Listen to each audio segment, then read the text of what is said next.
I wanted to give you guys a tour of what my studio space looks like right now. So the room has plenty of lighting. Needs a lot of work though. A floor, for example, needs redone, and of course there needs to be some cleanup over there. I have a utility sink, but it's not hooked up and it's full of junk. So what I'm thinking is, initially I might just put a bucket under here to catch, the clay water so it doesn't go in my septic system. And I have water hook up there where an old washer and dryer used to be. And if I eventually want to vent my kiln out, I have a dryer vent hole there. So I'll look at that. But we have a lot of patching to do in this space. You can see the holes down there where different water repair has been done over the year. A few ceiling tiles are missing. Just general patching. But this space will be good to start the studio. And I need to get the exercise bike out of here. That's something that was kind of left over from a different time, if you will. And then I had a certified electrician come out and made sure everything was legal and up to code. And I guess I'll show you real quick in the panel here. He also put a nice whole house surge protector in right here.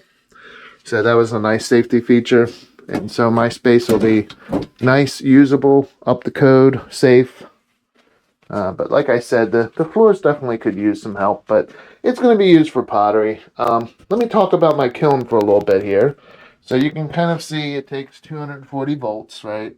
This particular kiln, I believe, is a 40 amp kiln. This is the sitter. It's a Model P sitter, manual sitter.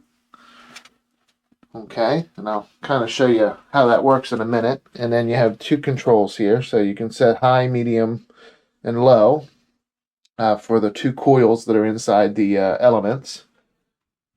And this is a Paragon kiln. So, and then you can see the two peepholes here. So this is a Paragon A-88-B. Yeah, I believe it's actually on the side here, which is probably the wrong orientation for you.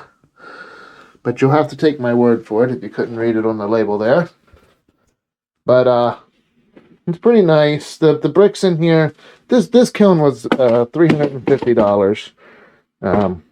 I got it on like Facebook Marketplace or something like that. It just has a couple of breaks here, which are no big deal. Right there's a missing piece, and these could be easily repaired, but look how good the bottom looks. And in general, I mean the top of the lid, everything looks really good. But I'll explain a little bit about this this manual sitter. See, there's a rod here, and you put your small cone in here, and it will melt, okay, and that latch will fall down, and that makes the switch turn off when it gets to temperature. So that switch is set up out here, right? You just push that button, and that rod is going to hold that up, right? So the cone will melt inside when it reaches temperature. It'll let that rod come up, and it'll go like that, and this button pops back out, and the kiln shuts off. So that's how that works. You still don't want to leave it unattended, but as long as I'm here and all, it'll be good. This kiln doesn't have a vent, and it's probably a good idea to vent out these fumes through the existing dryer vent over there. Just use the right kind of pipe and all. So I'm going to do some research for that. But meanwhile, I do have a door right here. I could just open this and let those fumes go out. That's an option, as long as my HVAC system back here is not running at the time. We don't want it to suck up the fumes or anything like that. But for now, I think this will be okay. But this space is kind of small, right? And it definitely needs some organization. I'll go over the cones I have, by the way. I have cone 5, and I have cone 6 small cones, right? And then some of the things came with my kiln, like, let's see, these cones here. So they have a little label here. It looks like 05, so that could be good for like a bisque firing. I know 04 is what they were saying, but I believe 05 works too. This is 017. That's for other stuff. right? So, and then 018, 016, 017, those are probably for other things as well. And then I have 19, 16, 17, 18s. And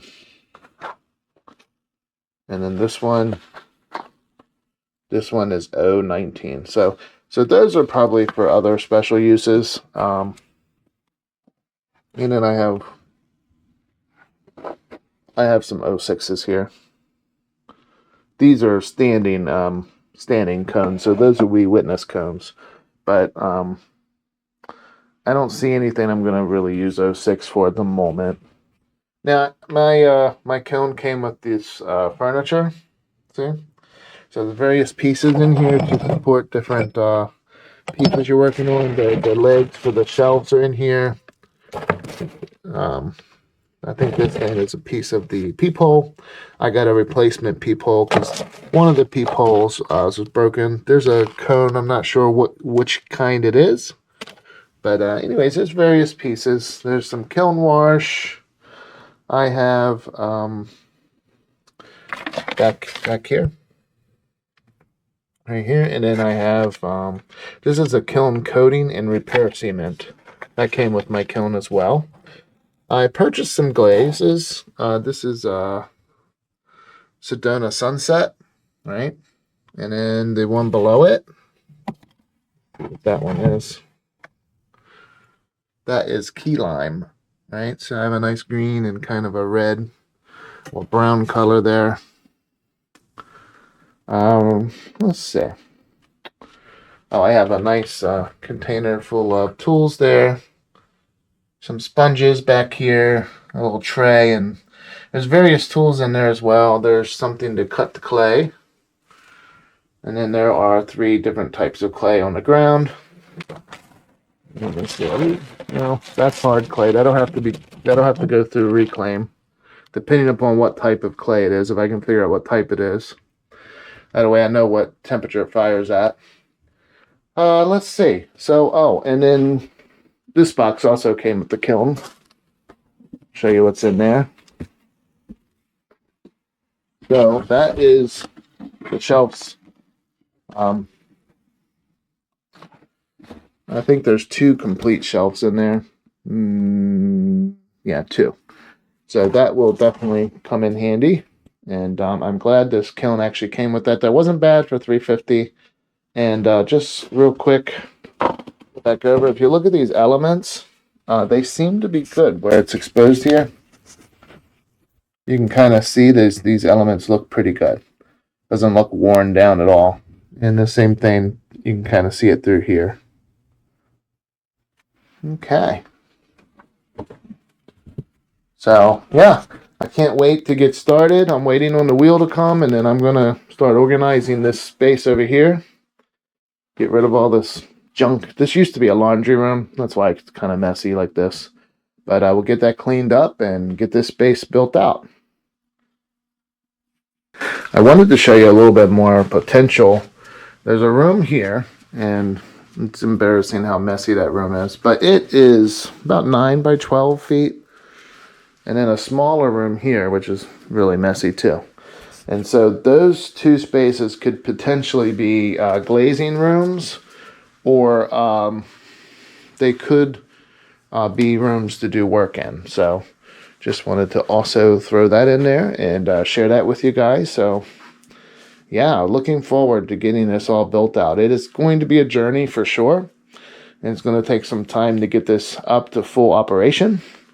But my hopes is to today I want to get that wheel, and I'd like to set it up somewhere in this space, somewhere next to the kiln, but I don't know, maybe I'll just move this big block of laundry here, and table or chair and the desk or whatever that stuff is, get it out of here, and maybe put my wheel over there for now.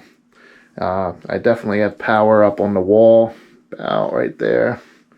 And yeah, that should be enough for that wheel to power that. And then, yeah, I think temporarily I'll have to set up some kind of a table or something in this space to kind of dry things on. yeah, so that is definitely part of the goals today. And I look forward to seeing you guys in the next video.